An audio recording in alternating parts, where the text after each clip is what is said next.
los temas de seguridad y migración. Algunos de los énfasis de la relación México-Estados Unidos. Democracia, lucha contra la corrupción y derechos humanos. Protección humanitaria frente a la migración.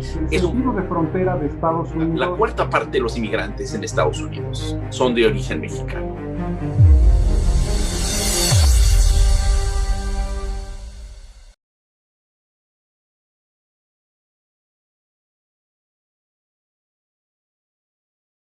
Ahora, bueno, comencemos. Tenemos a Silvia Núñez García, quien es actualmente la directora de la UNAM en Los Ángeles. Ella encabezó el Centro de Investigaciones sobre América del Norte de la UNAM de 2009 a 2017.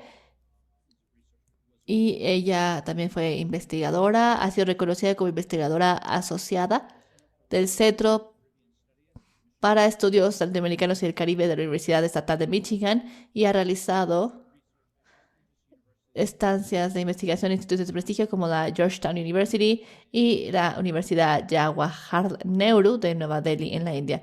De igual forma fue distinguida como becaria del Centro Internacional de Woodrow Wilson para académicos de Estados Unidos en el 99. También ella cuenta con un posgrado en Sociología en la Facultad de Ciencias Políticas y Sociales de la UNAM.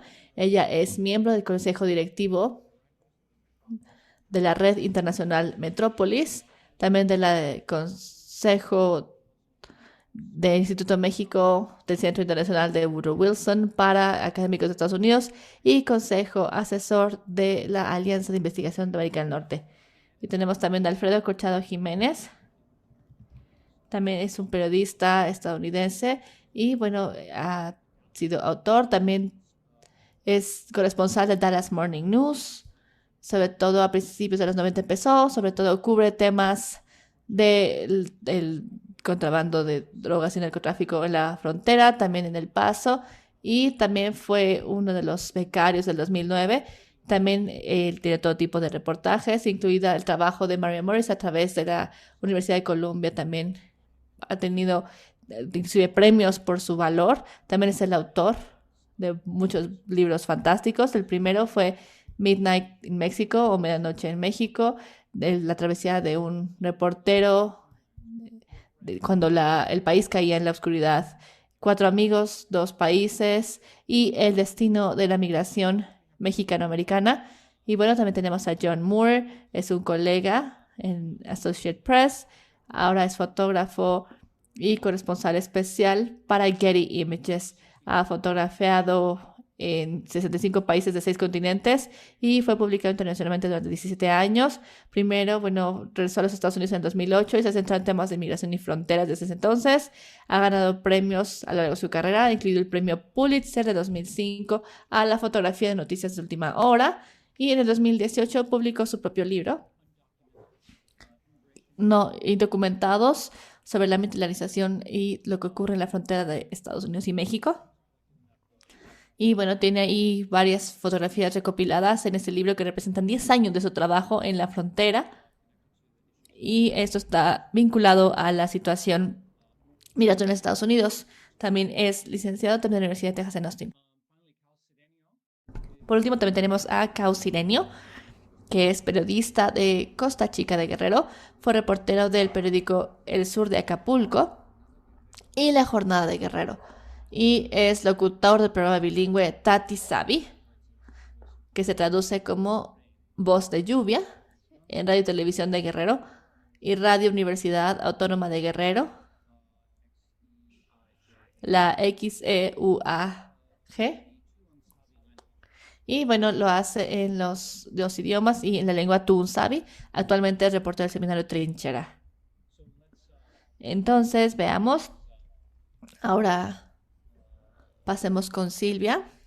Creo que tiene dificultades técnicas, ojalá que se hayan resuelto. De ser así, comenzamos con usted para empezar la presentación. Gracias, buenos días a todos. Espero que todos puedan verme aquí, escucharme también. Me da mucho gusto estar aquí. Pareciera que soy la única mujer para participar también aquí en esta conversación tan importante.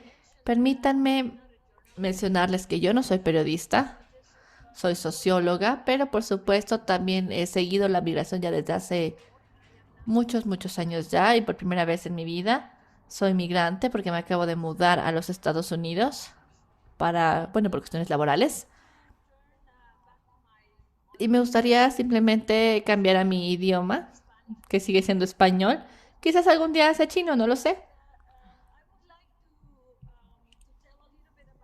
Me gustaría contarles un poquito sobre mis propias historias, porque tuve la oportunidad de trabajar en un grupo muy, muy prestigioso de personas de académicos de los Estados Unidos, sobre todo aquí con este periodismo que tenemos con el profesor Manuel Chávez, un antropólogo, el profesor Carl Whiteford de la Universidad de Arizona. Ellos me invitaron a escribir un libro que se llama Terrenos sin explorar. También tenemos metodologías sobre ética, prácticas. Y en conjunto también redactamos un artículo que habla sobre cómo moldear la opinión pública sobre la migración en México. Este es un foro que está muy dirigido a los estudiantes de la UNAM y de la Universidad de Indiana, which I really hope that they are already bilingual because Espero que ya sean bilingües porque es algo muy importante para poder entender la complejidad de la migración. Entonces, hicimos esta investigación conjunta, México y los Estados Unidos, los académicos de ambos países. Era básicamente analizar cómo se venía presentando en la prensa mexicana el tema migratorio. Tenemos que entender que la prensa no solo informa, sino que genera opinión pública que sin duda impacta las políticas públicas y no se diga la decisión de los electores cuando van a las urnas. Eso es una de las cuestiones que creo que en los tiempos actuales tienen la mayor relevancia y ahí una enorme responsabilidad de parte de aquellos que plasman sus ideas, pero sus comentarios y sus reportajes y la manera en que los encuadran para comunicar un aspecto tan importante que para mí es de alguna manera la parte que está inconclusa de la globalización y que es el tema de la movilidad humana no regulada. En este sentido, encontramos que el tema migratorio sin duda es un punto de tensión entre los gobiernos de México y los Estados Unidos. Es un tema ambivalente para las sociedades de los dos países. Lo que es evidente es que a mayor nivel de concentración de mexicanos inmigrantes en una determinada localidad o ciudad de los Estados Unidos, las percepciones sobre ellos tienden a ser más polarizadas. ¿Qué quiere decir esto? Que bien pueden ser reconocidos como personas muy productivas, con capacidad para integrarse a la sociedad de los Estados Unidos, pero al mismo tiempo para otro sector de la sociedad pueden ser considerados violadores de la ley y reacios a la asimilación. Aquí el tema del conocimiento de una segunda lengua para los migrantes siempre será un tema absolutamente decisivo, del cual muy poco se habla en los medios periodísticos. Y creo que por aquí habría que apuntalar precisamente esta situación que no deja de ser altamente positiva, la promoción del aprendizaje de una segunda lengua, no nada más para los nuevos que llegan de otras latitudes a determinado país, sino también en el caso de los Estados Unidos, el aprendizaje del español, que en realidad no solamente tiende puentes, pero que además se ha demostrado que aquellos que son bilingües en los Estados Unidos tienen mucho mayor capacidad para conseguir un buen empleo. Pero bueno, en el caso de México, lo que también encontramos a lo largo de esta investigación es el hecho que en las comunidades rurales mexicanas los migrantes se veían como la única opción para romper con el ciclo perverso de la pobreza, en contraste con las zonas urbanas, en donde se encontraba otra percepción, en donde los emigrantes han sido vistos en muchas ocasiones en México como desertores. Y esto lo ha mencionado en muchas ocasiones precisamente el doctor Douglas Massey, quien ha trabajado sistemáticamente el tema migratorio en los Estados Unidos. Quiero decir que aunque este análisis se publicó en el 2014, cuando uno vuelve a revisarlo, vamos a entender que muchas cosas en realidad no han cambiado y que hay muchos ángulos que fueron ya señalados que al contrario pudieron haberse recrudecido. Es decir, toda esta cuestión que hemos visto que en los años de la presidencia Donald Trump obviamente se ha centrado en todo el tema de los migrantes indocumentados como una verdadera amenaza. Entonces, a lo largo de este artículo revisamos, de hecho, el fenómeno partiendo desde los años 1990, en donde encontramos que es a partir de esa época en donde los medios en Estados Unidos comienzan a tratar el tema de la migración de manera regular y sobre todo centrándose cuando a nivel del Congreso de los Estados Unidos o de la Casa Blanca se tomaba un posicionamiento particularmente especial en relación al tema migratorio. Llegamos entonces a un punto en esta historia de larga duración en donde en el año 2000 fue muy interesante recordar, es importante recordarlo, que los dos gobiernos de ambos países estaban en un momento que podríamos denominar de una luna de miel. Estaba ya frente a la presidencia de México el presidente Vicente Fox y se estaba buscando la manera de llevar a cabo una reforma migratoria que pudiera beneficiar a los millones de indocumentados que entonces se encontraban en los Estados Unidos. Lamentablemente, hasta en este año 2000 estábamos en un momento de un álgido optimismo. Sin embargo, todos sabemos lo que pasó el 11 de septiembre de 2001 y a partir de ese momento encontramos un enorme parteaguas en donde la problematización del tema migratorio de alguna manera podemos decir sigue vigente. Nuestro estudio bordó sobre todo en el análisis de 4 periódicos de gran circulación en mi país, que son el Universal, el Reforma, la Jornada y el Financiero, y de alguna manera lo que nosotros buscábamos era que se respondiera a 3 preguntas fundamentales. Uno era cuáles eran los temas más importantes utilizados en los medios mexicanos para reportar la migración de los mexicanos a los Estados Unidos.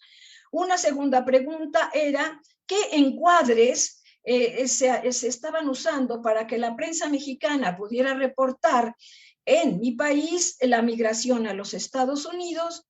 Y también como tercer reactivo era tratar de encontrar los posicionamientos las líneas a las cuales se orientaban más la prensa mexicana cuando reportaba el tema migratorio en los Estados Unidos. Encontramos, pues, que los principales temas tratados en el Universal, por ejemplo, era migración y familia, la política de Estados Unidos en relación a este tema y también dando un énfasis especial al mercado de trabajo, migrantes y mercado de trabajo.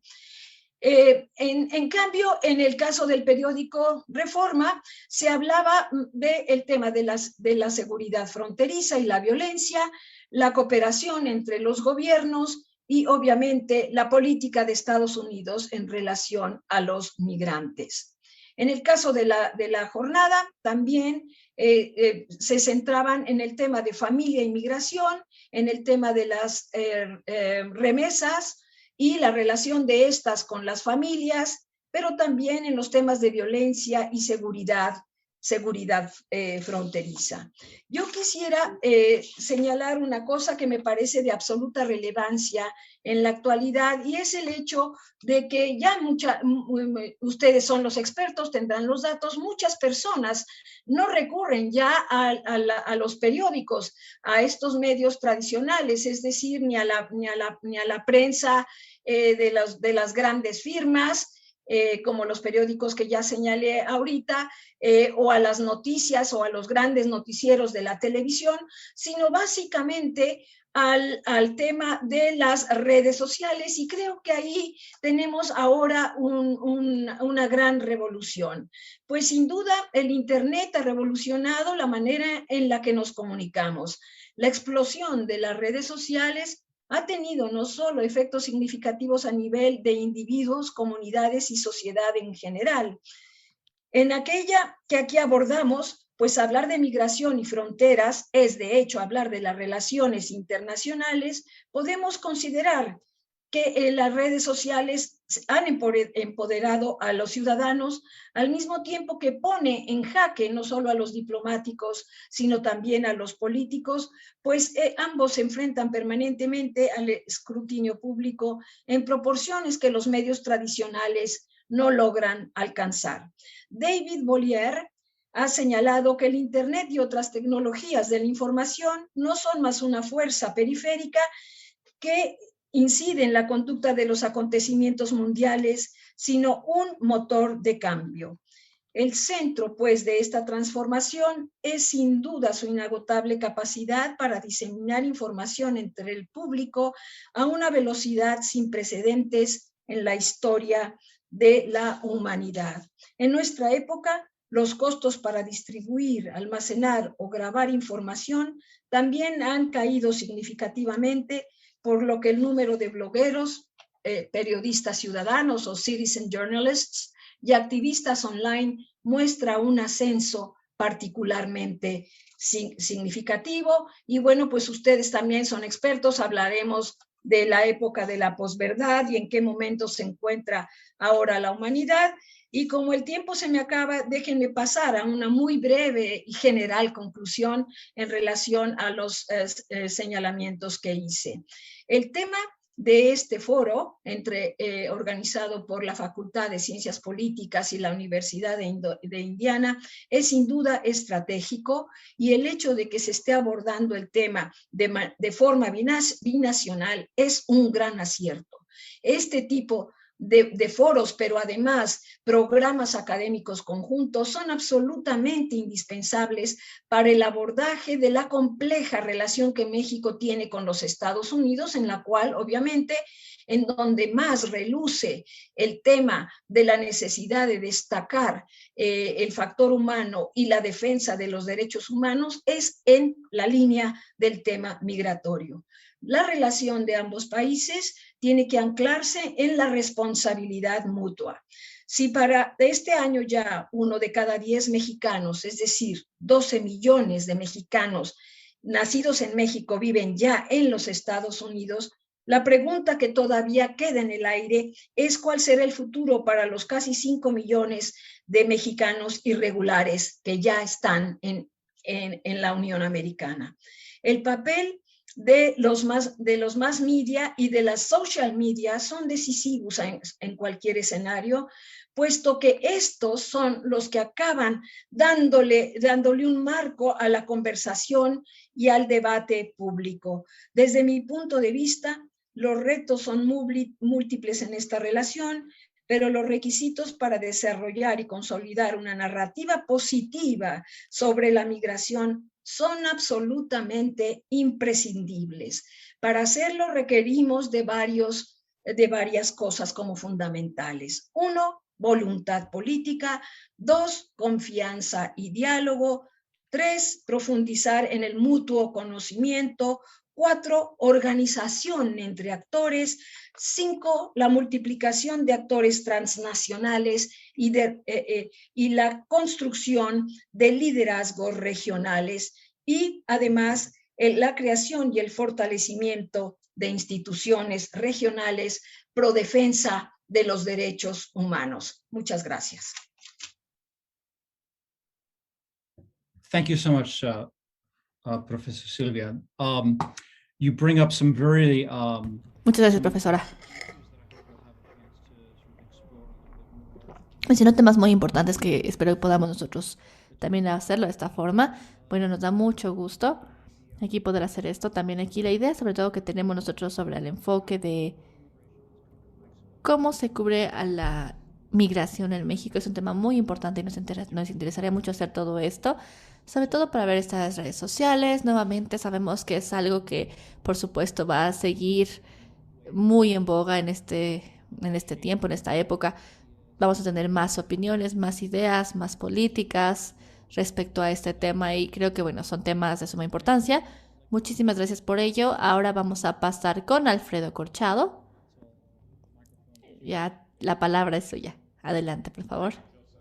Muchas gracias, Joseph, Claudia. También quiero agradecer a la UNAM, a la Universidad de Indiana por esta conferencia. Creo que es muy importante que como periodista que ha vivido en los Estados Unidos y en México, aquí la importancia de entendernos. Esto es muy importante, sobre todo para permitir que el periodismo sea un puente al momento de tener ese entendimiento mutuo. Ahora, me gustaría tal vez abordar 3 puntos. Mi enfoque para la historia de la migración a la frontera, a nivel personal, a nivel profesional. También para abordar la situación que tenemos aquí, sobre todo lo que hemos visto. También sobre todo para quienes crecen en México, miran a Estados Unidos y cómo es que esto de cierta forma también incide sobre el periodismo de hoy en día. También tenemos algunos desafíos que vemos nosotros como periodistas, son desafíos éticos y también, por supuesto, tenemos algunas otras cuestiones que tenemos que abordar en ese sentido. Ahora, es interesante decir que la frontera es mucho más allá que tan solo una división geográfica, es una mentalidad. Yo trabajé para un periódico en Dallas y en Texas. Trabajo entre la Ciudad de México y El Paso, me turno. Antes de la pandemia, la mayor parte del tiempo me la pasaba en la Ciudad de México, cubriendo temas de América Latina, y pasé del punto en el que la mayoría de la migración era sobre todo, bueno, proveniente de México, sobre todo por parte de personas que venían a trabajar.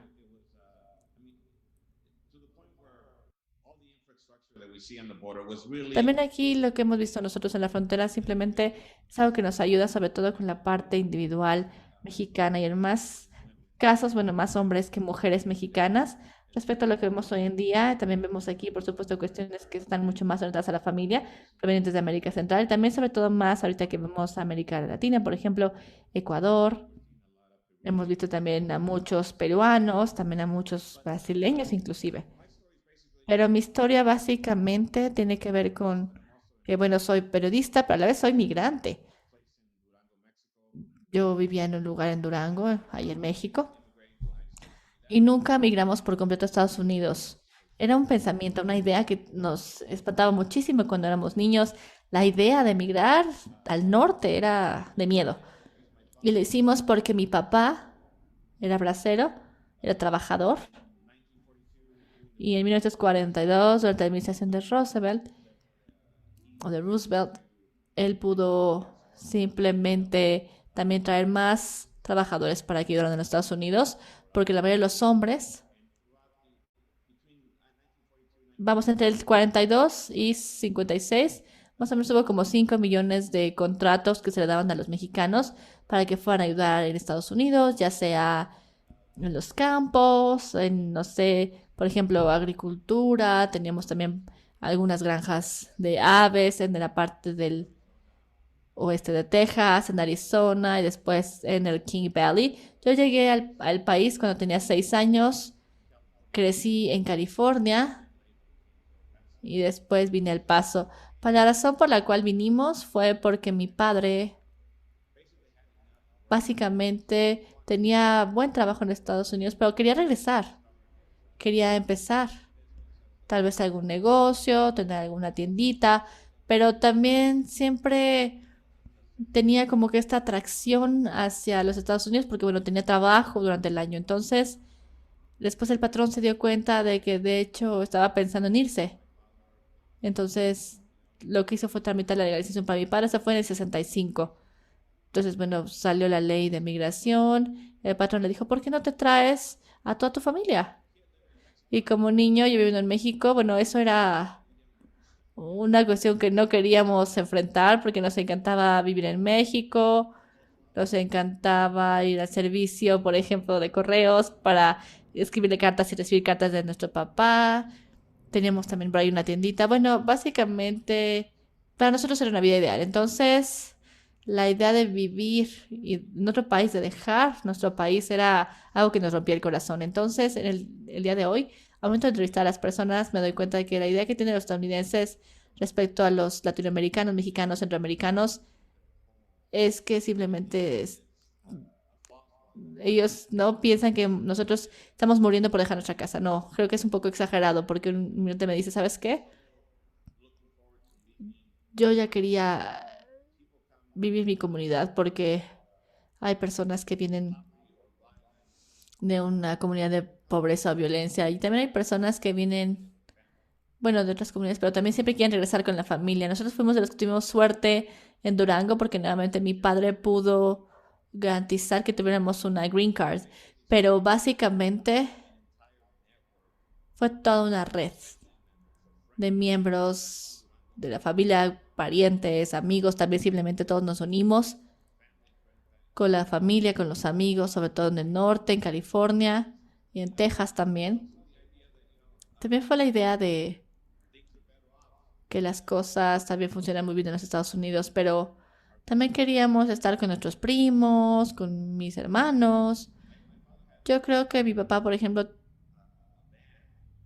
tenía una van, una camionetita que manejaba allá en Durango. Todos los hermanos, bueno, se llamaban Los Pajaritos esta camionetita.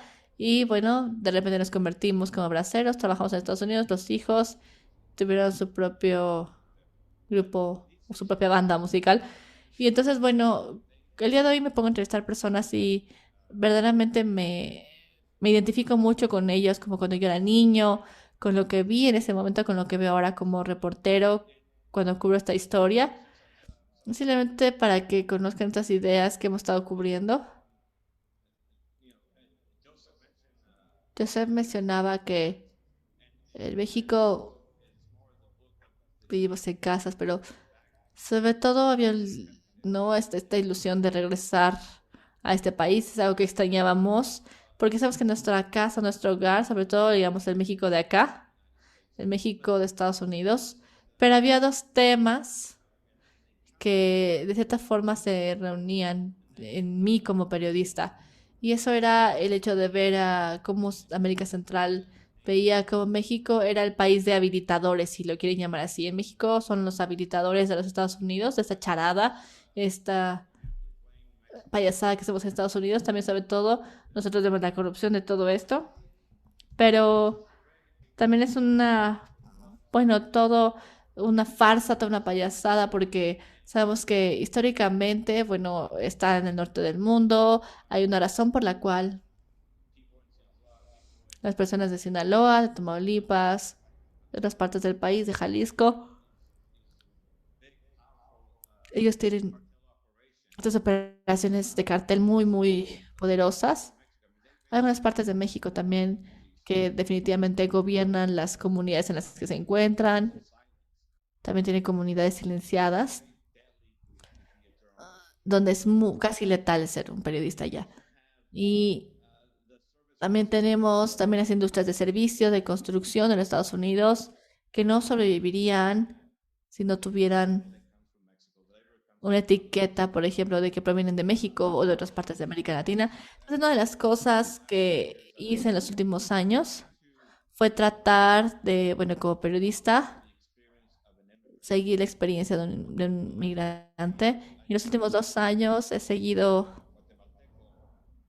a un guatemalteco que se llama Carlos Joaquín y que me ha permitido documentar su experiencia proveniente de Guatemala, de México, cuando vino a los Estados Unidos con su hijo. Creo que en esa época tenía 9 años. Era un jovencito, se llamaba Fernando. Y bueno, era simplemente para tener todo ese tipo de acceso para ver cómo llegaron a Estados Unidos, las condiciones en las que vinieron, los dilemas que enfrentaron hace algunos años, cuando el paso en la frontera básicamente se convirtió como un teatro, si lo queremos poner así, el teatro político, para pues los políticos allá en DC. Le pegaban a la piñata, y entre más fuerte le pegaban, más puntos políticos iban a ganar estos políticos. Entonces Carlos Joaquín y su hijo vinieron Y creo que una semana más o menos estuve en una tienda de campaña, creo que como parte del Point Internacional, bajo las peores condiciones. Y pudimos conectar con ellos en la primera sesión. Bueno, para mi suerte, él iba a ir hacia el norte de Texas, entonces de cierta forma pudimos mantenernos en contacto durante todo este tiempo. Y también más o menos para poder compartir las experiencias. También pasó, por ejemplo, los contrabandistas, quienes también nos ayudaban a pasar, los polleros. Ahí también la función de los polleros el día de hoy es tan importante, tan fundamental con lo que está pasando con la migración. Cuando yo era un niño, bueno, sabemos que normalmente el contrabandeo de los polleros era con alguien que conocíamos, de alguna persona de ahí mismo de la colonia, o que conocía a mi papá, o los hermanos de mi papá lo conocían. Siempre había como una especie de sentido de responsabilización. Si iba alguien a Estados Unidos, sabíamos quién era esa persona que estaba yendo. Era algún pariente, alguien conocido. Y hoy día, cuando vemos nosotros, ¿no? Cuando Silvia, por ejemplo, está hablando sobre este tema, también aquí la función de las redes sociales es tan importante. Carlos Joaquín, por ejemplo, habla al respecto de cómo es que los polleros pudieron mostrarle videos ahí en Facebook, tanto de Instagram como de TikTok, para mostrarle qué tan fácil era cruzar la frontera, cruzar el muro inclusive, la cerca. Como periodistas es fascinante ver cómo es que estos inmigrantes de repente simplemente son parte de esa narrativa que no tiene sentido. Entonces también aquí recuerdo que la primera junta o reunión que tuve con Carlos Joaquín y su hijo ahí estaban devastados. Habían pasado por un infierno, pasaron miles de dólares para poder cruzar de Guatemala a México y ahora en una época en la que están en El Paso. Y bueno, pasaron como, no sé, gastaron como $6,000. Y también en ese momento, bueno, pasaron a Texas. Y bueno, simplemente ellos, bueno, hasta tuvieron que vender su rancho, tuvieron que ir por un préstamo al banco. Y aquí también lo que podemos ver es que vemos a tantos latinoamericanos de América Central, etcétera. Pero bueno, es una historia que más o menos nos hace entender que la decisión como tal no es la que los lleva, sino uno de los principales motivadores es el hecho de que, bueno, los migrantes quieren cruzar y pasar al norte. Entonces, para hablar sobre las dificultades o las cuestiones éticas que enfrentamos, aquí uno de los principales desafíos que vemos, sobre todo en el periodismo, es tratar de simplemente poner este tema en un contexto histórico. Es algo que está ocurriendo todo el tiempo y creo que en ocasiones nosotros nos escribimos una historia sin recordarle al lector, en este caso a la persona que es nuestra audiencia, que nada de esto es nuevo. Es algo que lleva aquí generaciones.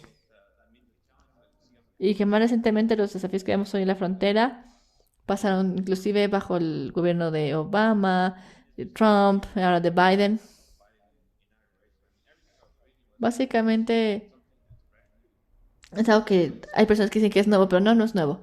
Es siempre importante darle al lector un poco más de contexto, aunque el periodismo, vamos, no, con mucha frecuencia no tiene ese espacio, o no se puede dar el lujo de darles como que esta idea a los lectores de que esta situación ya lleva un rato así. Y aquí, bueno, ¿qué es lo que pasa? Que muchas veces esto puede generar cierta tensión. Creo que nosotros podemos, por supuesto, también darles este servicio a nuestros lectores, sobre todo cuando, por ejemplo, sabemos que inclusive hubo niños que estuvieron separados también bajo distintas circunstancias, y también algunos de estos temas también estuvieron situados también en esta parte que nosotros podemos ver en las últimas semanas de una forma similar a lo que ocurrió en 2019, aunque los números hoy día son más grandes. Y bueno, es una cuestión cíclica que vemos de manera continua. Creo que también estamos lidiando nosotros con niños chiquitos que enfrentan estos dilemas éticos para ver cómo podemos proteger a estos niños. No solamente a ellos, sino también a sus padres, porque son de las personas más honorables que vamos a conocer. Entonces, también hay que protegerlos. A veces cuando yo hablo con ellos, trato de recordarles que yo soy periodista, porque luego me piden, no sé, consejos legales, o tal vez porque hablo español, o porque soy la única persona ahí que les va a hablar español. Sienten cierta confianza, les tengo que recordar que soy yo periodista y que, bueno, no quiero poner en riesgo a su familia en absoluto. Y finalmente todo lo que digan se va a traducir, ¿no? al español también en nuestros periódicos principales, va a estar en internet. Todo lo que yo diga, bueno, la historia también se va a publicar. Entonces hay que proteger, como cuando estaba yo ahí en medio de la guerra contra el narcotráfico, también ahí habría que proteger a los recursos porque a lo mejor se quieren quedar, por ejemplo, no sé, no se van a quedar en Tamaulipas, tal vez van a regresar a Estados Unidos, pero también hay que tratar de protegerlos de sus propios polleros. Son operaciones muy, muy grandes que con mucha frecuencia trabajan en conjunto con carteles de droga. Entonces, para mí a nivel personal es muy importante tratar de hacer todo esto. Ahora les voy a dejar con este comentario, con este dilema que yo enfrenté, la parte del idioma. El tipo de idioma o lenguaje que usamos para escribir la situación, porque hemos aprendido que las palabras tienen muchas consecuencias y también sabemos que, por ejemplo, a veces, bueno, para decirles aquí un ejemplo más trágico de lo que pasó en El Paso el 3 de agosto de 2003, cuando tuvimos un niño de 21 años que venía del norte de Texas, que manejó por 10 millas,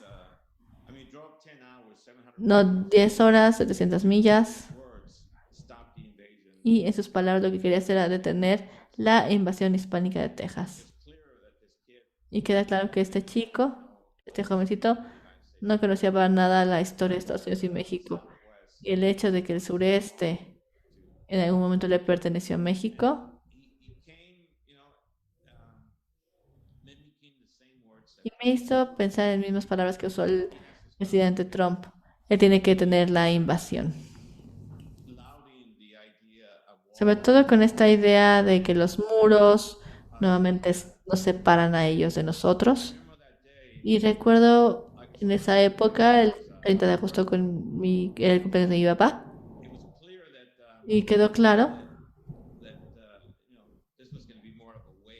Iba a ser más bien como una especie de peso más que un cumpleaños, pero nos quedó claro que en el norte de Texas hay una de las principales cosas que pensé fue, o sea, eso es algo, o sea, lo vemos en el Dallas Morning News, no en las noticias, en el noticiario de la mañana de Dallas están usando encabezados y usan la palabra invasión muchas veces, estas palabras aumento. Entonces, básicamente, son el tipo de noticias que vemos o escuchamos, sobre todo.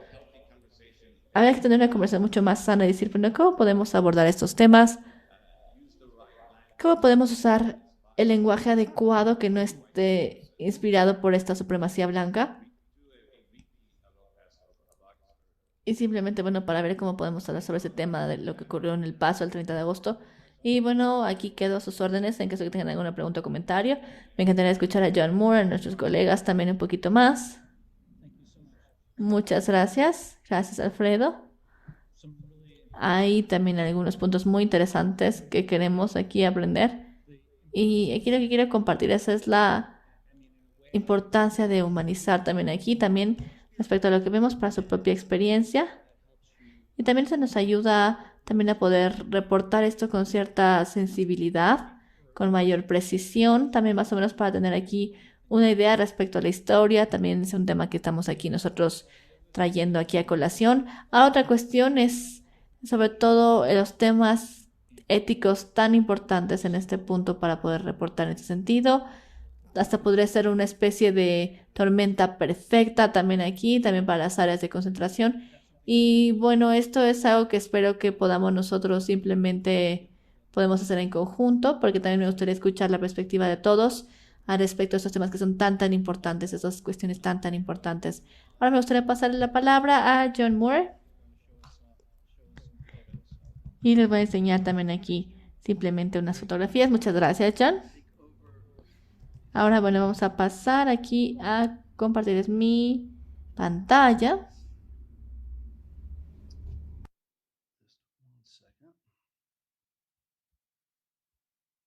Here we go.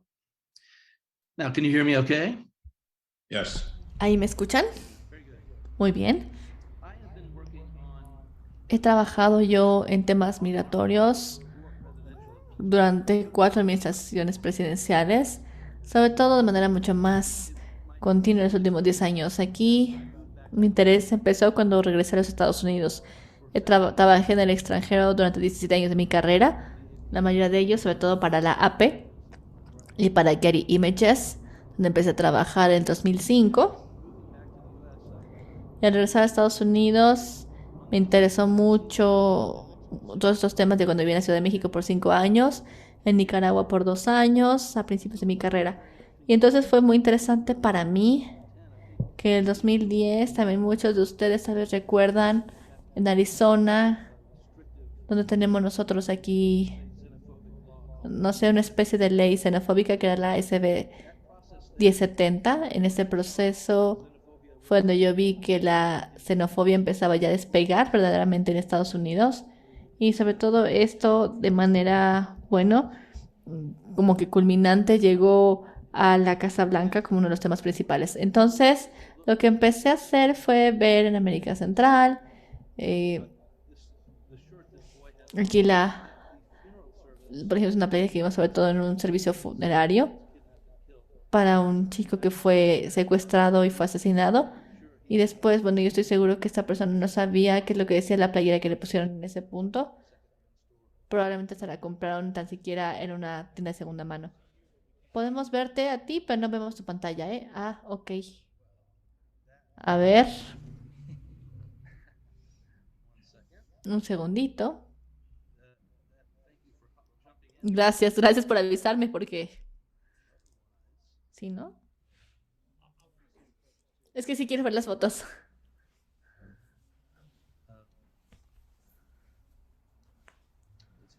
A ver, un segundito.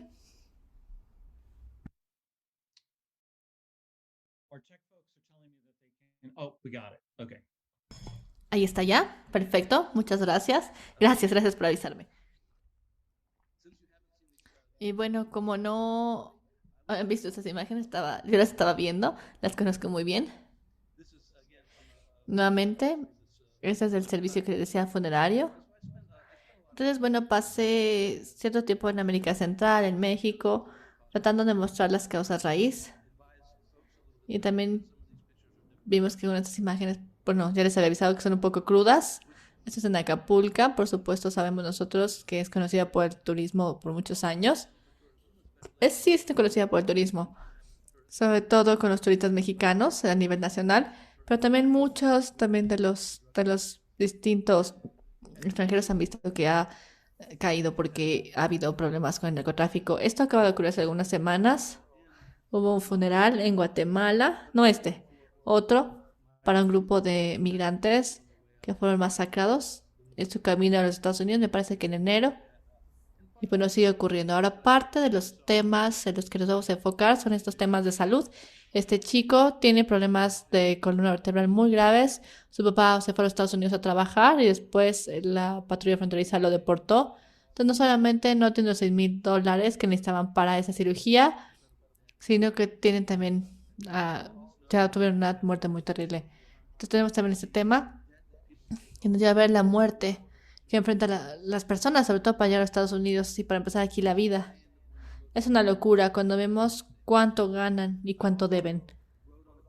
Ahora, bueno, los vemos que están en La Bestia en la noche. Esto es en Arriaga. Está en el estado de Chiapas. Y aquí tenemos otra parte también de este tren que le llaman así La Bestia, que cruza Oaxaca. Es la parte más segura de esa ruta. Hay ciertas áreas en las cuales sería imposible que yo fuera. Y aquí se puede imaginar que esta era parte también de la caravana migrante en octubre, hace algunos años. El puente entre Guatemala y México, que era un punto aquí de tensión. Tuvimos una estampida, había personas, ¿no?, que tuvieron suerte de que no las aplastaran. Esta fotografía nos muestra cómo se hubiera visto de 5.000, 7.000 personas que iban a cruzar de Guatemala hacia la parte del sur de México y su camino a Tapachula en este punto. Y les debo decir que de las personas que fueron parte de esta caravana, muy pocas, un pequeño porcentaje lo pueden lograr. Muchas personas vinieron en chanclitas y no estaban preparadas para esta travesía. Va a tener una especie de oportunidad. Ahora les voy a mostrar unas imágenes de la frontera de Estados Unidos y México. Esto es en Tijuana, del lado de Tijuana. Él está entrando a San Diego. Aquí también Tajona, también la Primera Nación. Es una reserva que tenemos en Arizona. Este grupo de personas que está caminando del lado mexicano. Y bueno, aquí también podemos ver aquí cómo tenemos, también tener como aquí tenemos una protección para tener más acceso.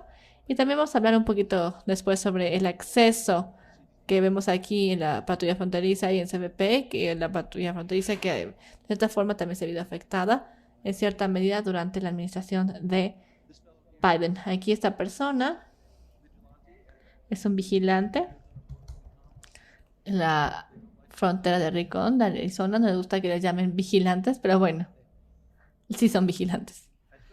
Ahora pasé mucho tiempo yo aquí en Arizona. Sobre todo aquí tenemos aquí la cárcel con el sheriff Joe Arpaio, ¿no? No tienen acceso aquí. Y aquí fue un poco más difícil tener ese acceso a esta imagen.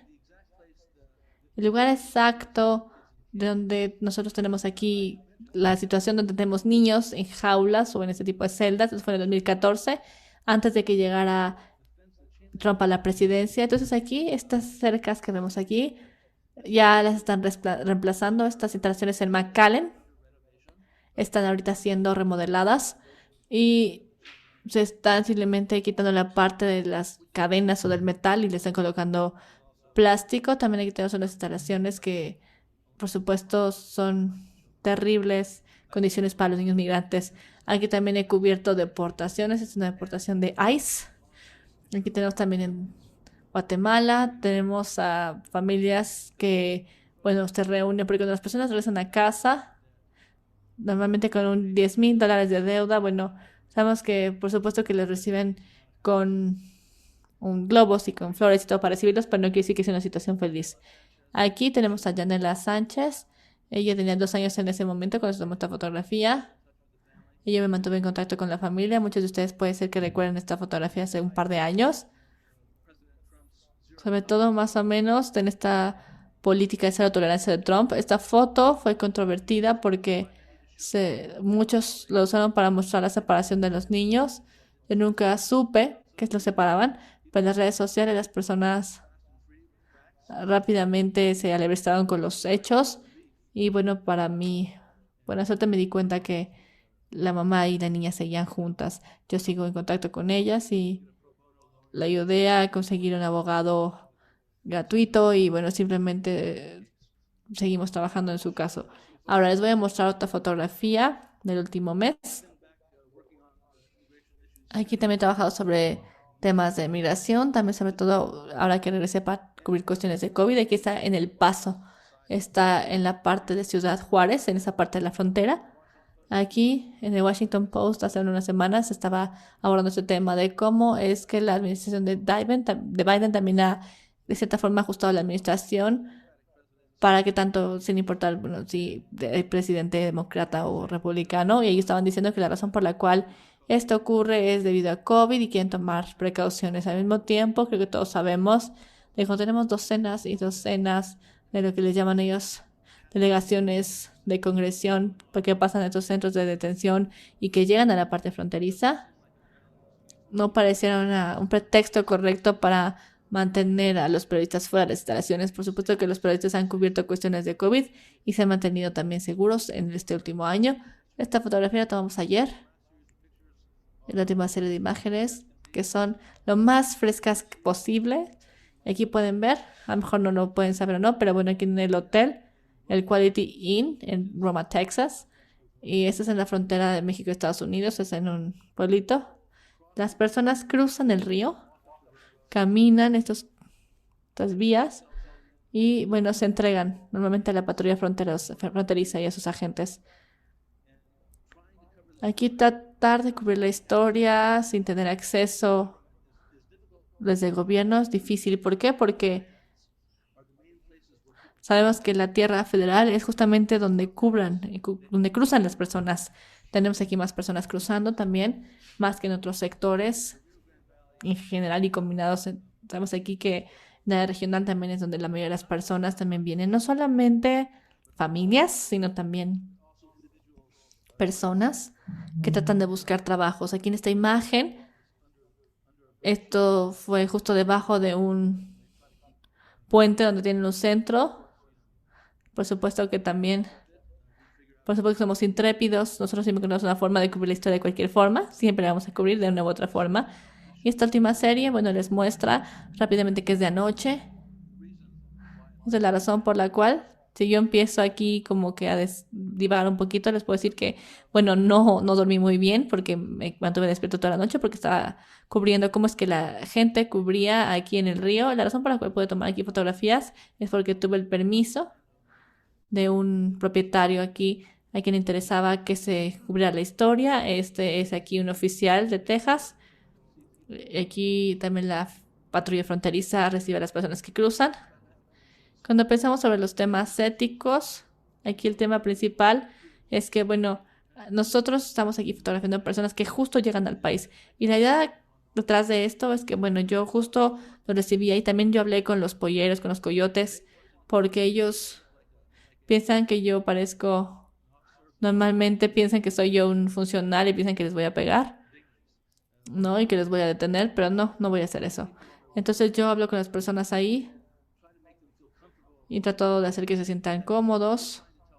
Estamos también tratando de compartir la historia, de darles la oportunidad de que, bueno, si no quieren que los fotografiemos, no los fotografiamos. Pero para ser honestos, después de un mes de tener aquí esta travesía tan difícil, cuando llegan a Estados Unidos, digamos a las costas de Estados Unidos, del otro lado del río Bravo, están muy felices de poder contar sobre su alivio.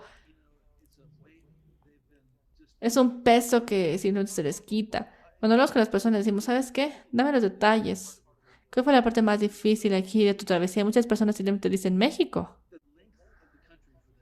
Porque toda la longitud o el tamaño del país es enorme. Porque, bueno, se encuentran muchas personas en su camino.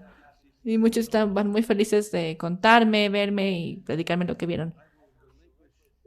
Y bueno, ahora voy a dejar yo aquí mi control de la pantalla, entonces les agradezco su atención. There we go. Okay, great. Thank you so much, John.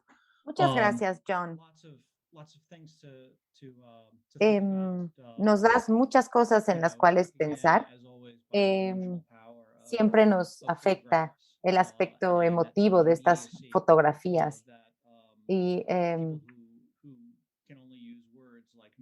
gente como yo que solo puede utilizar palabras, nos cuesta trabajo.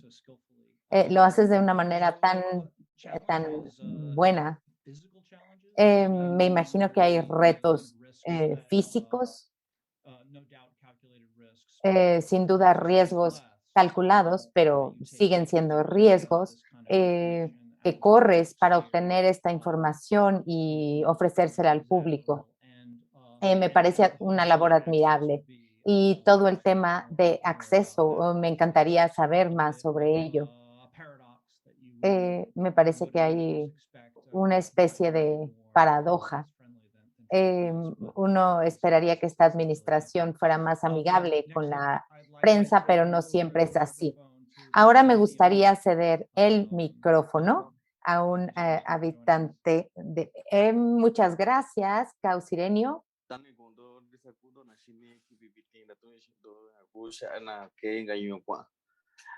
Thank you so much. Pues muchas gracias en mi lengua materna, la lengua tunsavi, a todos que están en este panel platicando sobre migración en la frontera norte. Y más que nada compartir esa experiencia sobre como periodista la cobertura de migración en la frontera, Ciudad Juárez, Tijuana y en los Estados Unidos, esta situación de la misma condición geográfica y política de México como país de origen, tránsito y destino de migrantes, ha obligado también que el periodista tiene que modificar constantemente su lenguaje para la cobertura, esto con el fin de que no transgreda el derecho del migrante, el derecho a desplazarse por cuestiones políticas, económicas y sociales en su país de origen. Eh, Como reportero me identifico bastante con los migrantes, no porque eh, haya sido un migrante documentado, sino que en mi propio país soy un migrante permanente porque vengo de una comunidad indígena en la montaña de Guerrero. Ahora vivo en la Ciudad de México y de aquí también me traslado a la cobertura en la frontera norte. Entonces eso también me ha obligado a mí entender y buscar la nueva forma de contar la historia, la nueva narrativa, porque tal vez uno de los desafíos que enfrentamos en momento, bueno, en mi caso, que enfrento al momento de contar esta historia tiene que ver con cuestiones culturales, con cuestiones lingüísticas, como se darán cuenta al inicio de mi participación, empecé hablando mi lengua materna. Entonces, hay migrantes que tienen otro contexto, viven en otro contexto cultural, tanto mexicanos como guatemaltecos, que hablan una lengua materna. Y esto, cuando ellos llegan a la frontera, ya sea para cruzar a Estados Unidos de manera documentadas o de manera como migrante regular o como migrante irregular, enfrenta este proceso cultural y lingüístico porque no hay intérpretes que puedan traducir su lengua materna. Entonces, eso es un problema que enfrenta el migrante, pero también el periodista enfrenta ese conflicto porque muchas veces la historia está en esta cultura, en esta lengua, y es la parte que el periodista no alcanza mirar, y es así que se reproduce esa estigmatización, ese estereotipo hacia los migrantes.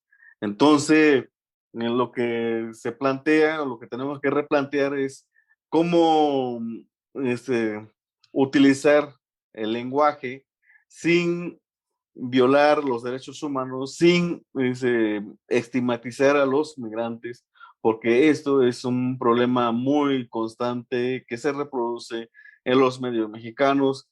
Y lo primero que vemos en portadas en el periódico La Jornada, El Universal, Reforma, es de que hablan de migrantes, pero nadie está explicando qué pasó con ese migrante, esa persona que se desplazó de su comunidad de origen, cuáles son las causas que los llevó a abandonar su familia, su comunidad, para viajar a los Estados Unidos. Es aquí donde está la otra historia que no se ha contado o cuando se toca esta otra realidad, lo hacen los académicos, pero lo hacen de una mirada muy academicista, muy adentrado al tema sociales o socioculturales, pero no está acompañado este proceso de entender qué está pasando con estos migrantes.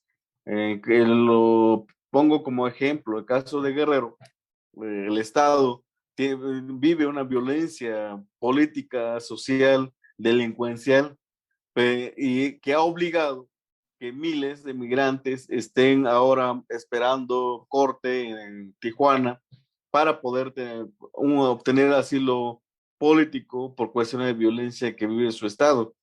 La mayoría de ellos viene de comunidades indígenas que tienen una necesidad de contar con un intérprete, pero no lo tienen.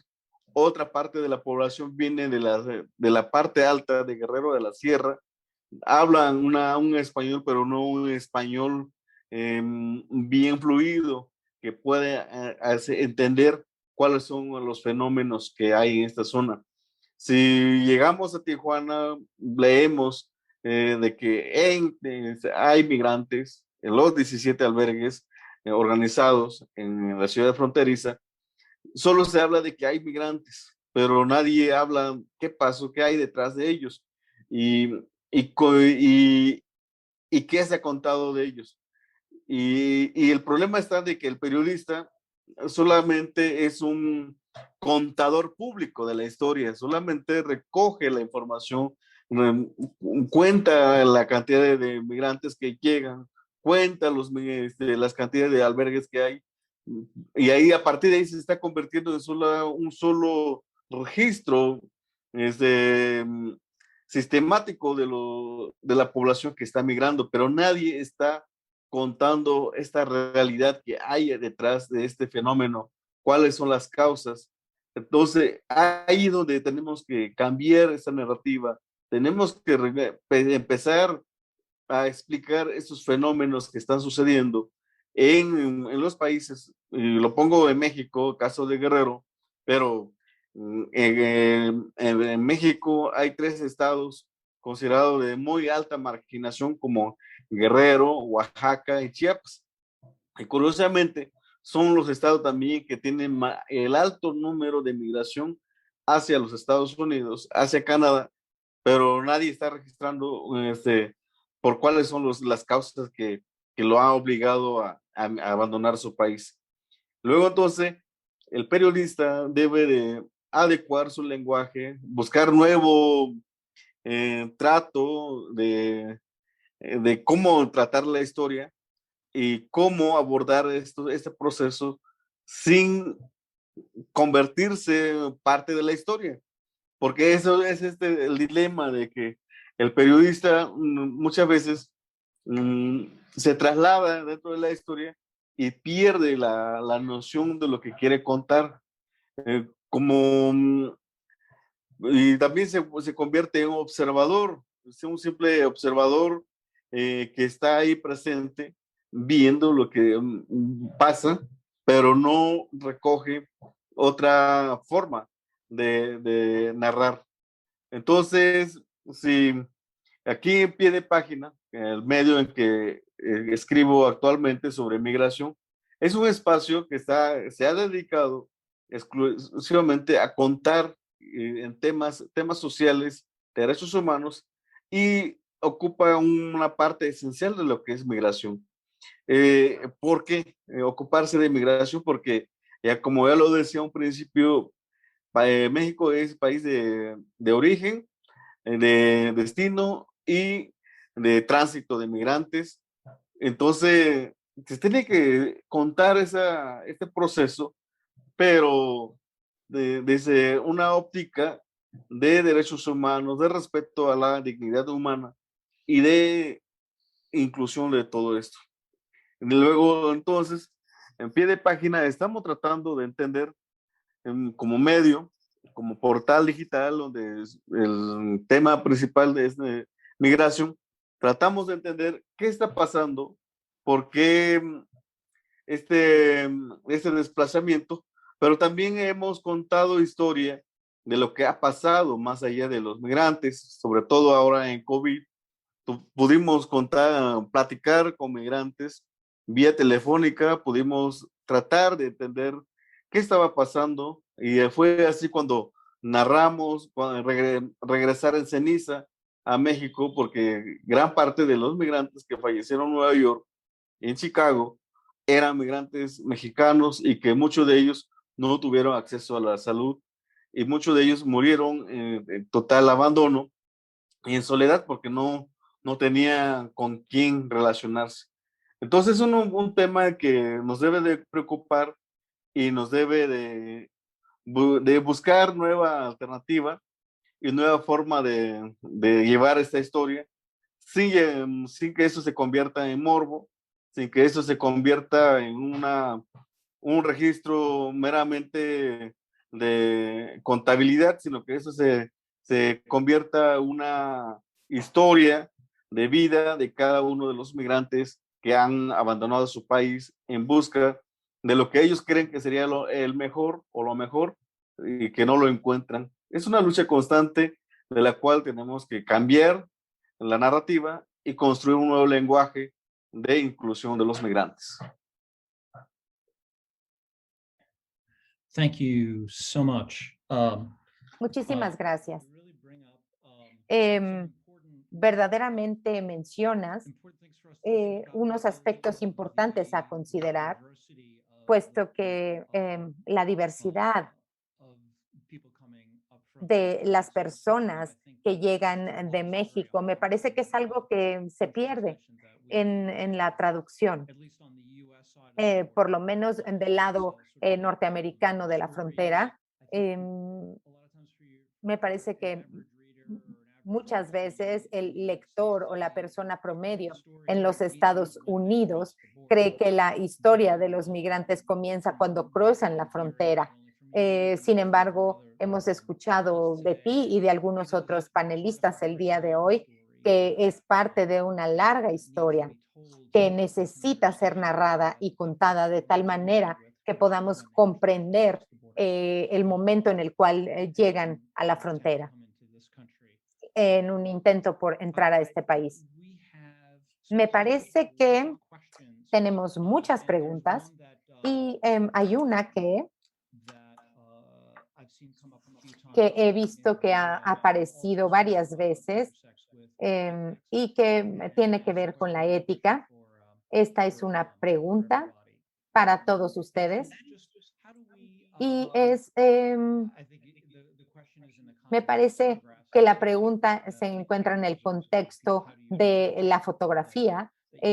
¿Cómo proteger a las personas que uno está fotografiando? Al narrar nuestras historias, me parece que uno puede esconder la cara de la persona, pero ¿cómo se manejan estas fuerzas opuestas del periodismo donde queremos dar y ofrecer más información, pero a la vez la ética muchas veces nos empuja más hacia la protección del sujeto que estamos reportando? ¿Cómo se manejan estas cuestiones al tener que lidiar con población tan vulnerable?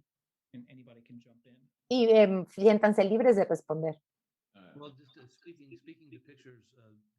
Bueno, hablando de mis fotografías, intento hacerle saber a la gente que no soy parte de la ley de los Estados Unidos, porque al estar ahí en una posición como esta, la gente automáticamente puede pensar que soy un oficial de la policía y trato de aclararles que no es así. Yo no estoy escribiendo historias, estoy tomando imágenes, así que no uso nombres, probablemente solo el nombre sin apellido. Uso el país de origen, la edad y a veces su primer nombre. Muchas veces las personas traen cubrebocas, sobre todo ahora durante la pandemia. No hablo de a dónde se dirigen. Y el tema de hablar sobre el por qué las personas vienen, coincido completamente que deberíamos de proveer ese contexto. Algunas personas están yendo por razones de las cuales no quieren hablar, razones muy personales como violencia, quizás violencia sexual. Y hay muchos migrantes que no se sienten cómodos hablando del tema. Así que también está esa cuestión. Eso a veces me da la pauta. Cuando estoy tomando una imagen, no puedo acercarme a la historia, pero realmente quiero que la fotografía refleje que la persona ha vivido violencia sexual, aunque me ofrezcan esa información.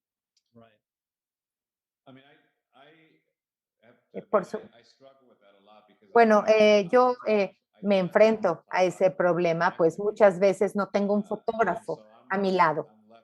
Así que tengo que tomar mis propias fotografías. Muchas veces estamos hablando de personas muy vulnerables que acaban de cruzar la frontera y se encuentran muy desorientados. Y intento tomar fotografías, sobre todo en las fotografías con niños. Le muestro la fotografía a la familia primero y les pregunto si se sienten cómodos, cuál es su sentimiento hacia la foto. Y muchas veces lo que tengo que hacer es ser editor improvisado, pues hablando con ellos hay que recordar que no soy abogado, no soy activista, soy reportero y lo que yo escriba se leerá en muchas partes. Así que intento que esto les quede claro. Y en ciertas ocasiones ellos ofrecen toda su documentación, su acta de nacimiento, así que en ese momento debo tomar una decisión, intentar no utilizar toda esa información. Quizás un nombre, un apodo.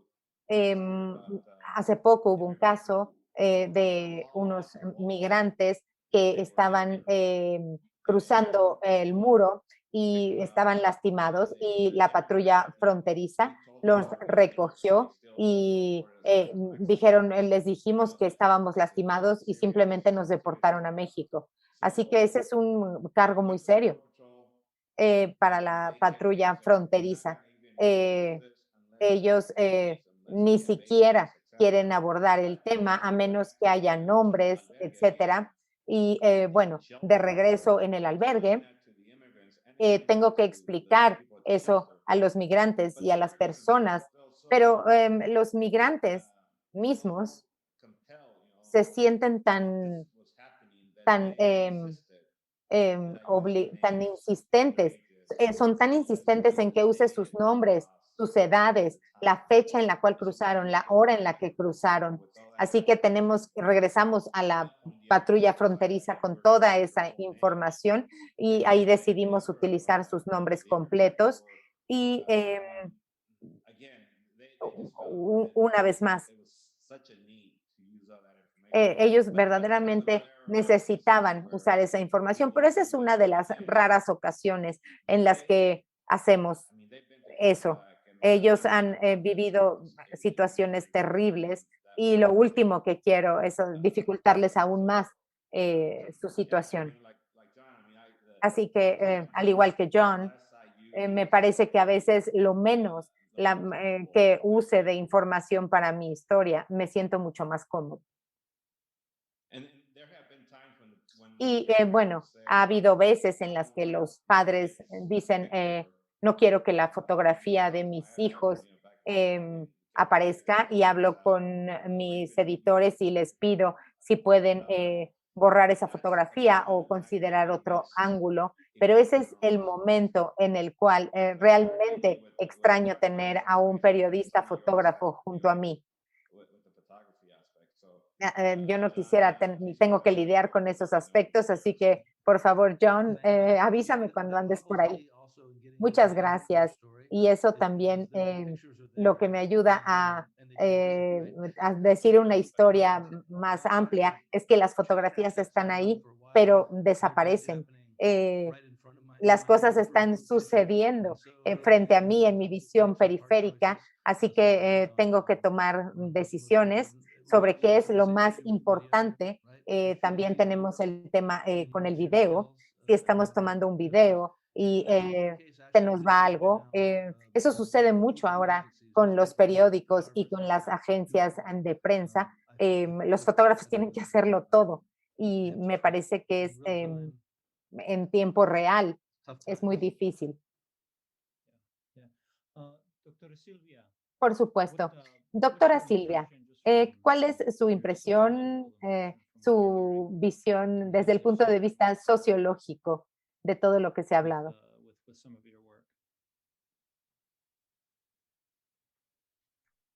Well, let me tell you that the images were... déjenme decirles que las imágenes son conmovedoras. There is a continuity pero hay una continuidad en el tiempo.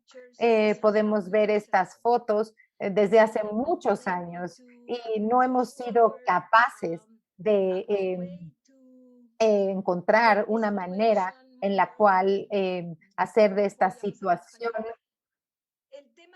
¿Cómo se construye una sensibilidad positiva? Porque el sufrimiento humano es también utilizado por los lobbies anti-inmigrantes, diciendo, we need to stop this any longer. So the only way to stop it is to close the borders. Y la única manera de detenerlo es cerrar las fronteras. No sé si me doy a entender. Entre más estrictas son las medidas, y lo han visto.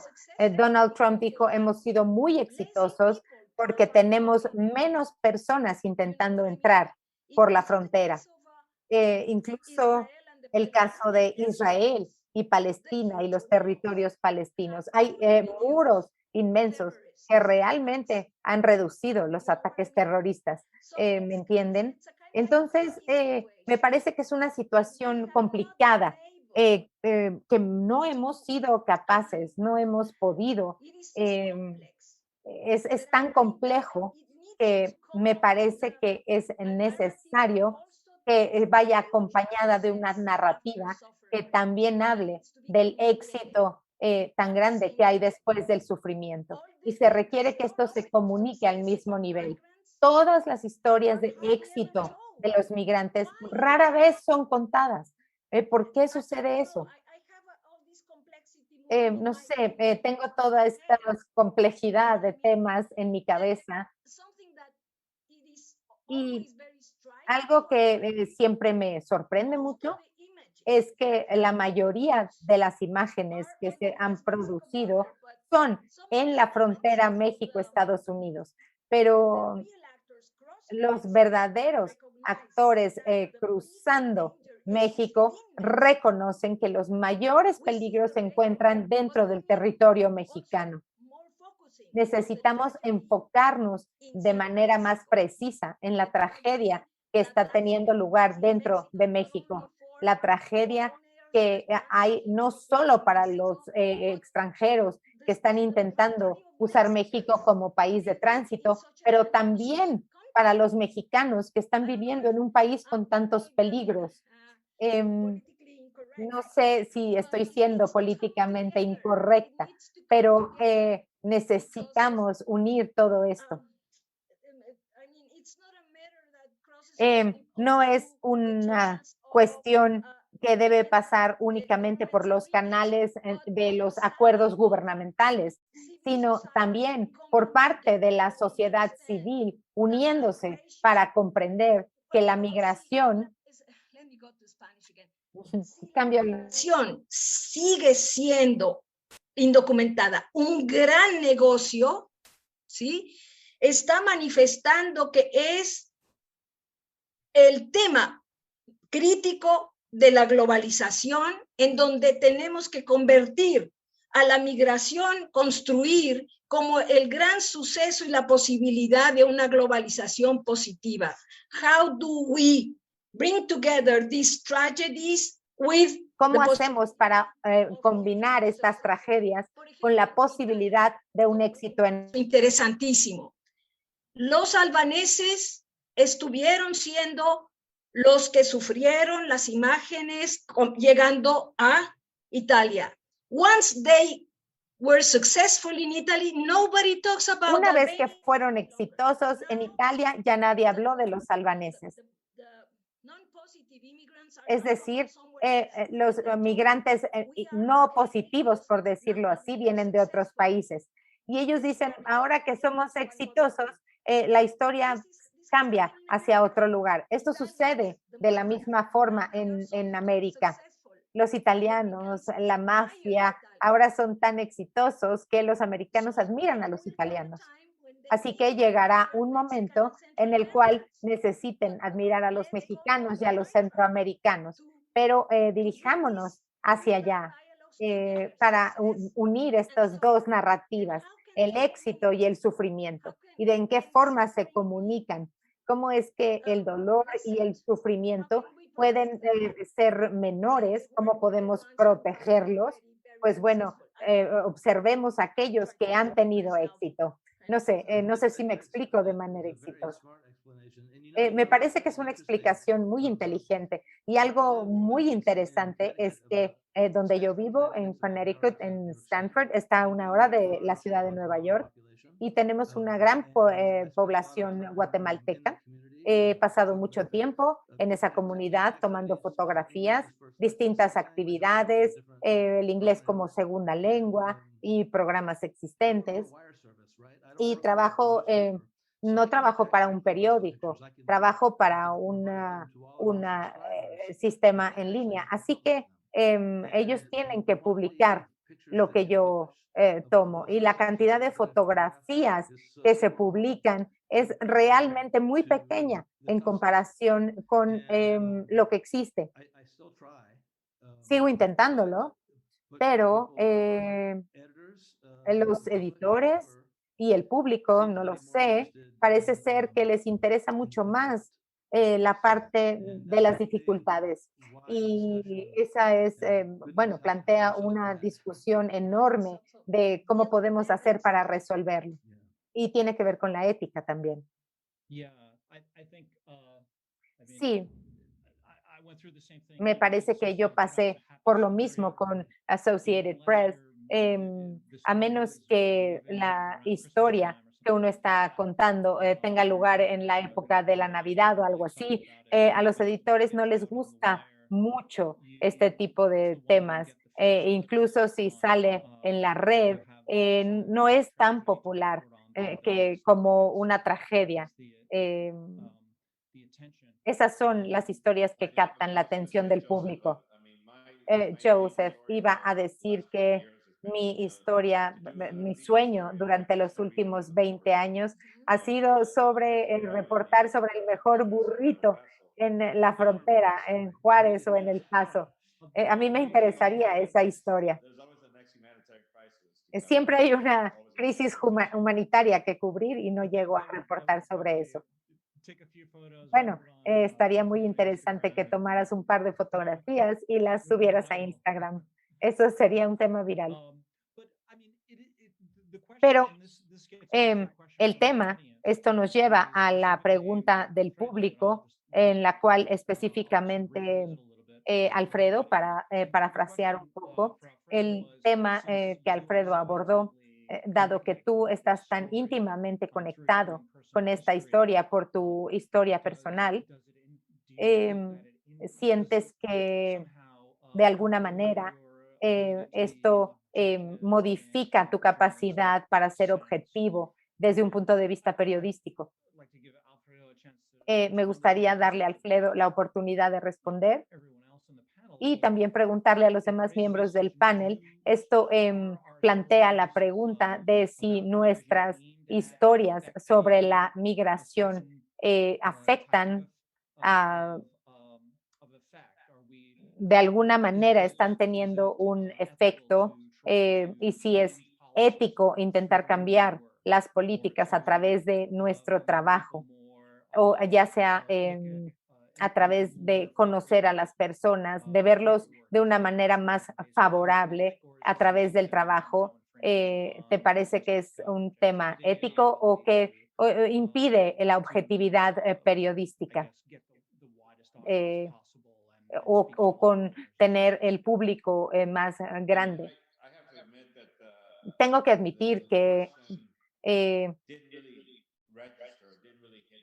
el tema realmente no me afectó hasta que comencé a verlo desde los ojos de un periodista.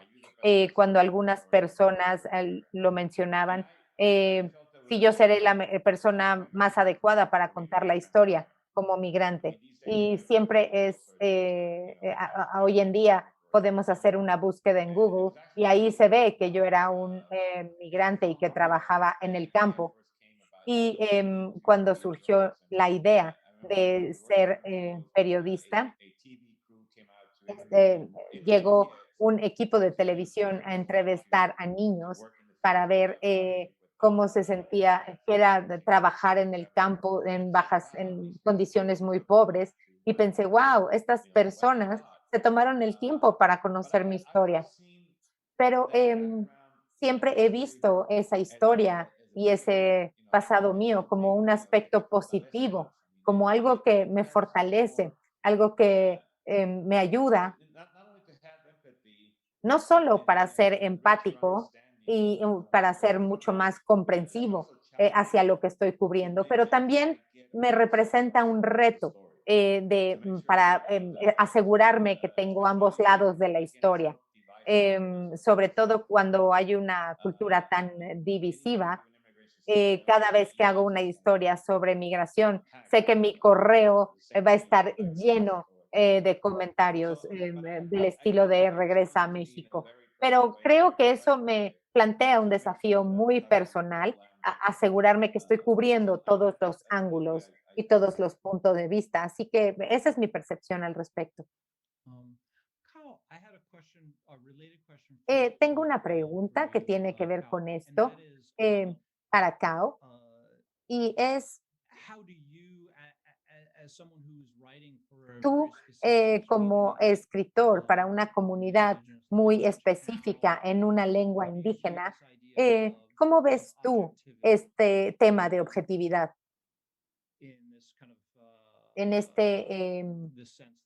en el sentido de que si nuestras historias deberían o no estar dirigidas a obtener una respuesta en particular, y como cuando trabajas para una organización cuyo objetivo es apoyar a una comunidad específica. Sí, eso es uno de los problemas que tiene el periodista, o tenemos todos, es que como que buscamos, bueno, muchos de los periodistas lo que buscan es más la información sensacionalista, lejos de buscar información que pueda ayudar a cambiar el rostro de la migración, porque eso le reditúa mayor publicidad, mayor lectores y entre otras cosas. Y acabo de leer una pregunta donde me cuestioné por qué no hablamos de la migración interna. De hecho, la migración interna es enorme en México. No hay que olvidar que con la crisis de 94, con la firma del Tratado de Libre Comercio, que entró en vigor el 1 de enero de 1994, vino ese fenómeno que todo el mundo conoció como del campo a la ciudad, y que muchos campesinos dejaron su tierra y se trasladaron a la ciudad en busca de trabajo, pero resulta que con la crisis de 94 hubo un desplome económico en el país, y como tal se cerraron muchas fábricas, y se quedaron los obreros que vivían en la Ciudad de México, se quedaron desempleados, y luego se dio otro fenómeno, que es el fenómeno de la ciudad del campo. Me ha tocado reportear a los campos agrícolas, como en Valle de San Quintín de Baja California, Sinaloa y Sonora, y he encontrado los que antes eran obreros en la Ciudad de México trabajando ahora como jornaleros en los campos agrícolas. Pero esta historia no se está tocando, no veo académicos que estén trabajando sobre la migración interna, sobre este fenómeno que está sucediendo en el país.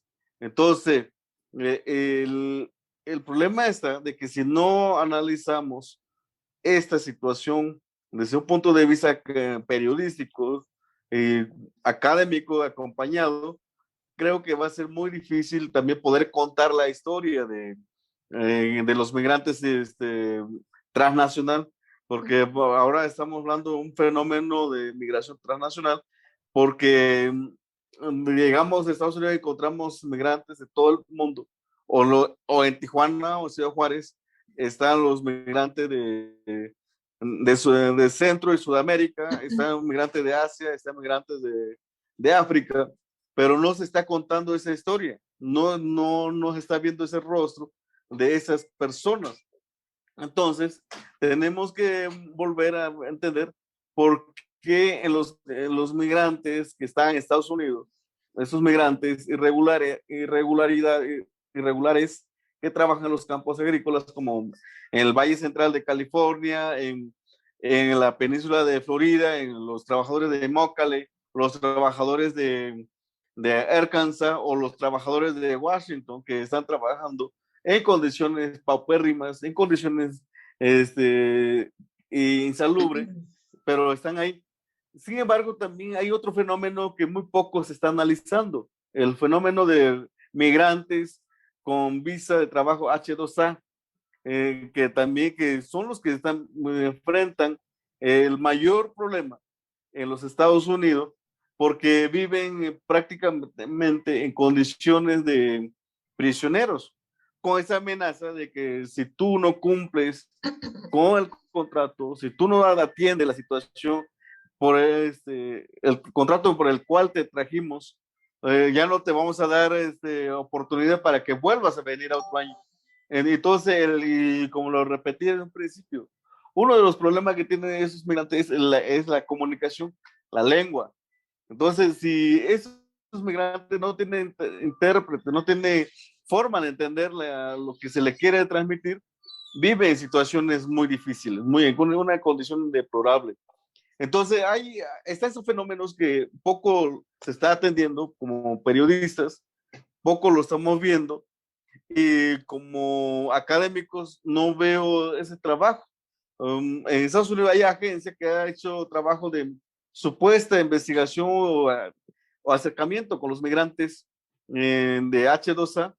Sin embargo, solamente la única historia que tiene es el reporte telefónica que le llaman porque sufre una situación de acoso laboral, pero no hay una historia detrás de este migrante por qué está ahí. Yo siempre sigo insistiendo, el por qué está ahí. ¿Cuáles son las causas? Y las causas es que el salario de México es un salario paupérrimo que no permite a los campesinos, a los hijos de campesinos sin tierra para alimentarse. Entonces creo que hay fenómenos que poco se está atendiendo y que el periodista, los académicos, tenemos que empezar desde la perspectiva de los derechos humanos. Doctora Silvia, Javier.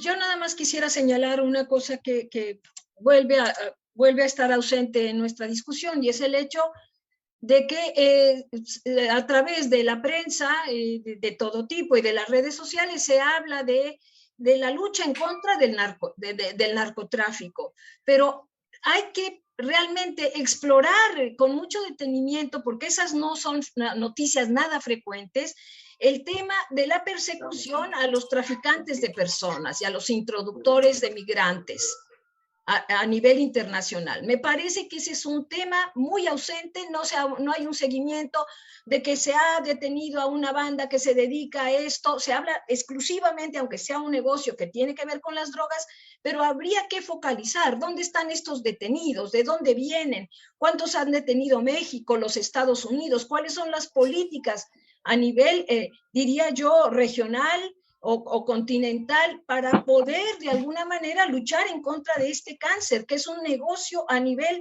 internacional, que me parece que por ahí también tiene que haber historias de persecución, de acuerdos internacionales, porque de esa parte parece que no existe, ¿dónde se han quedado? Y la otra es, si no tendremos que pensar en algún momento en cómo buscar una fórmula que penalice o evite al máximo que los padres utilicen a los menores de edad, ¿sí?, para sus propios fines, buscando toda la sensibilidad internacional volcada en los niños, cuando los que están detrás también en este asunto en muchas ocasiones son los padres utilizando a los menores de edad como escudo humano. Y me parece que esto también es un gran tema que debiera ser explorado para encontrar, eso pasa en la realidad urbana, los niños que están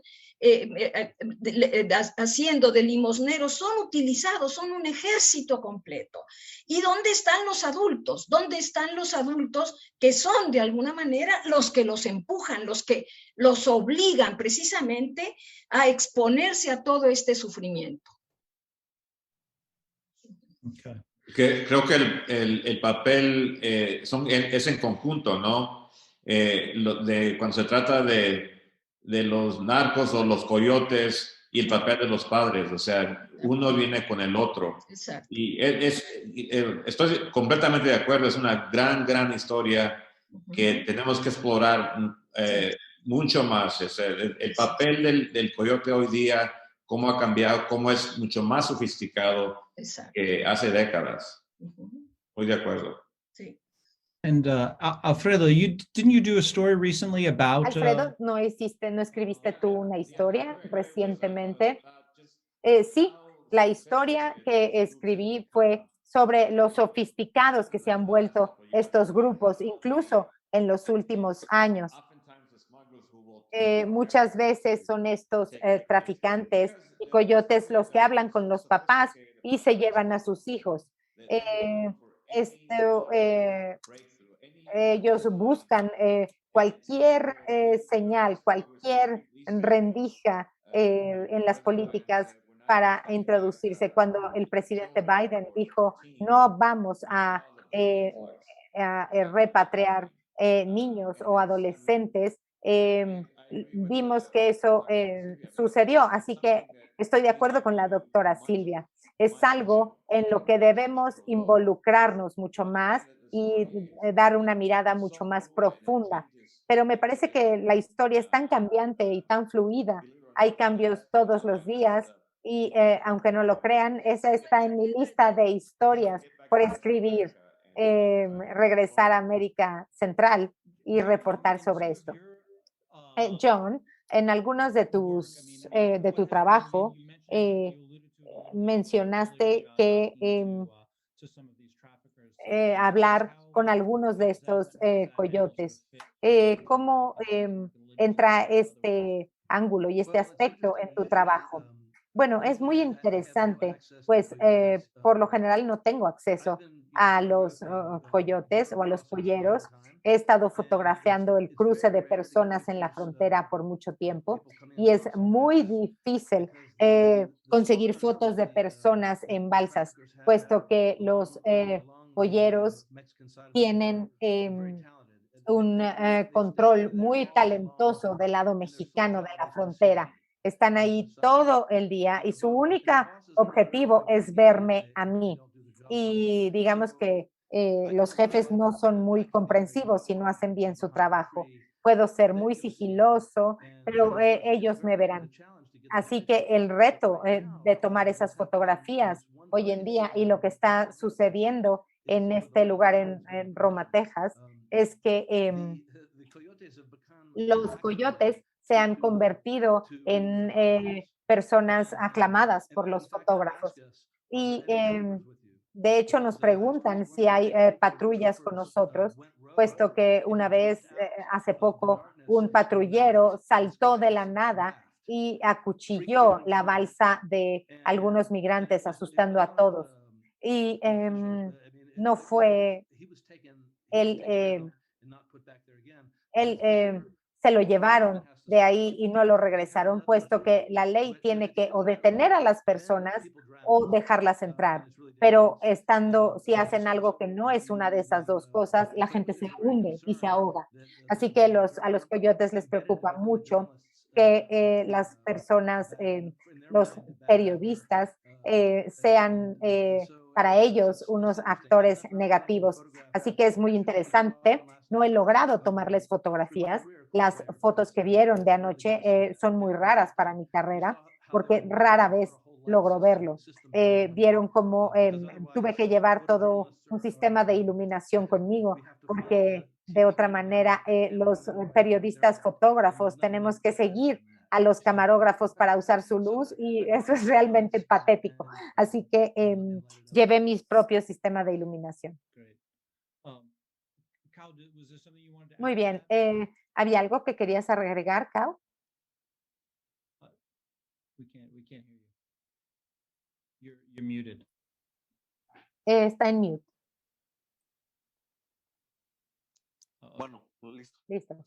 Hablando sobre coyote, como lo dice la doctora Silvia, bueno, es un fenómeno mundial que poco se está atendiendo. Y muchas veces hablamos de los coyotes que llevan migrantes del sur al norte, de Chiapas a la frontera norte, pero muy poco se habla de los migrantes, de los coyotes que trafican con migrantes en Estados Unidos. Y justo yo tengo una historia que me tocó vivir cuando viajé hacia el estado de Washington, que en Los Ángeles, por azar de la suerte o de la desgracia, me tocó viajar con coyote.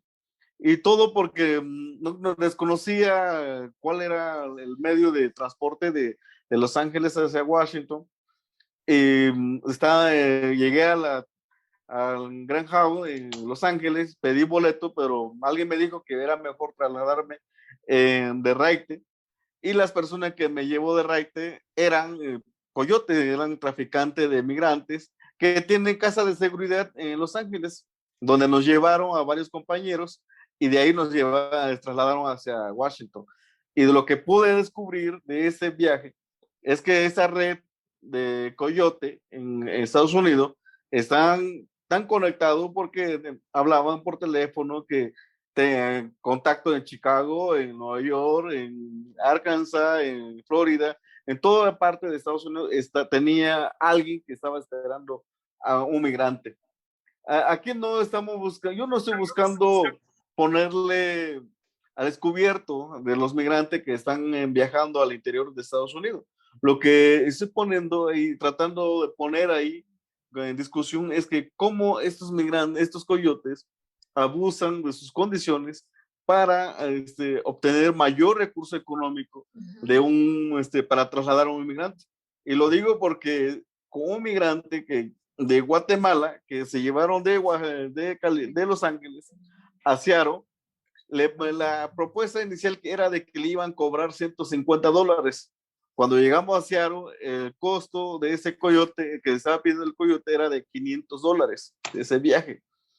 Y había una amenaza de muerte, amenaza de privación de la familia en Guatemala si no pagaban los $500.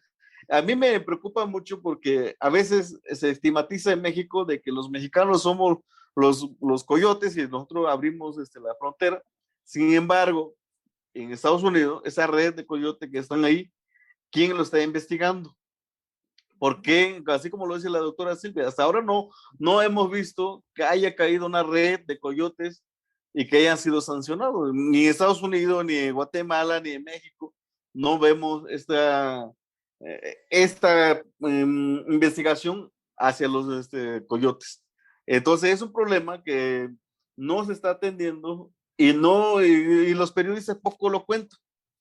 Poco saben de esto porque todo el reportero que quiere hacer periodismo gonzo en México está buscando un coyote en Sonorita, Sonora, en Tijuana, en Mexicali o Ciudad Juárez, para vivir una experiencia, pero en el sur. Pero nadie está buscando contar una historia de lo que está pasando al interior de Estados Unidos. Entonces, creo que ahí que es donde tenemos que empezar a trabajar, porque no es por limitar al libre tránsito de los migrantes, es asegurar que ese migrante no sufra extorsión y no esté amenazado, no se le amenaza a su familia en ese trayecto que le toca viajar. Entonces, eso es lo que agregaría a esto, ¿no? Okay, thank you. Unbelievably, muchas gracias. Desgraciadamente se nos acabó el tiempo. Así que, bueno, yo podría estar aquí todo el día, no sé ustedes, pero ni siquiera estamos apenas empezando a abordar los temas, pero ahora cedo la palabra a Claudia Villegas para terminar la sesión. Muchísimas gracias, Joe. Gracias. El tema que abordo es el tema migratorio. When Mexico sends its people, they're not sending their best. Already started discussing these issues with the president of Mexico. Se ofreció de que iba a haber esa reforma migratoria y no la llevaron a They're cabo. sending people that have lots of problems.